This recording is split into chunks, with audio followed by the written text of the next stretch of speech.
வந்து பார்த்தீங்கன்னா இன்னைக்கு வந்து ஒன்றிய அரசுன்ற வார்த்தையே வந்து சொல்லணும்னு சொல்லி போர்க்கொடி தூக்குனதே இதே திமுக தானே சார். இன்னைக்கு ஒன்றிய அரசுன்னு சொல்றதுனால என்ன தவறு இருக்கு? நீங்க நினைக்கிற மாதிரி தமிழ்நாட்டு மக்கள் வந்து பார்த்தீங்கன்னா ரொம்ப தெளிவா இருக்கிறாங்க. ஒன்றிய அரசு இவங்க சங்கிங்க, இவங்க பண்றாங்கன்னு சொன்னா கண்டிப்பா புரியுது சார்.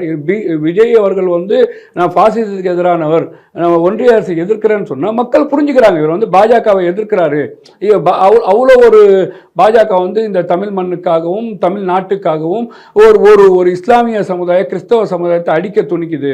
அப்போ நான் ஒரே ஒரு வார்த்தை கேட்குறேன், இதையெல்லாம் புரிஞ்சுக்கிட்டு அவரை இவ்வளோ தைரியமாக விமர்சிக்கிறார்ல, இதுதான் நாங்கள் வேணுன்றோம் சார். ஒன்றும் இஸ்லாமியர்களுக்கு வந்து பார்த்தீங்கன்னா சார், நீங்கள் வந்து பார்த்தீங்கன்னா மாதம் 1000 ரூபா கொடுங்க, எங்களுக்கு டிவி கொடுங்க, எங்களுக்கு வந்து பார்த்தீங்கன்னா வேலை வாய்ப்பில் அரசாங்கத்தில் பெரிய இதெல்லாம் இப்போ யோசிக்க மாட்டாங்க சார். அவங்களுக்கு தேவை என்ன தெரியுமா? அவங்க வியாபாரியாகவே இருப்பாங்க, கைலி கடை வச்சுருப்பாங்க, ஃபேன்சி கடை வச்சுருப்பாங்க.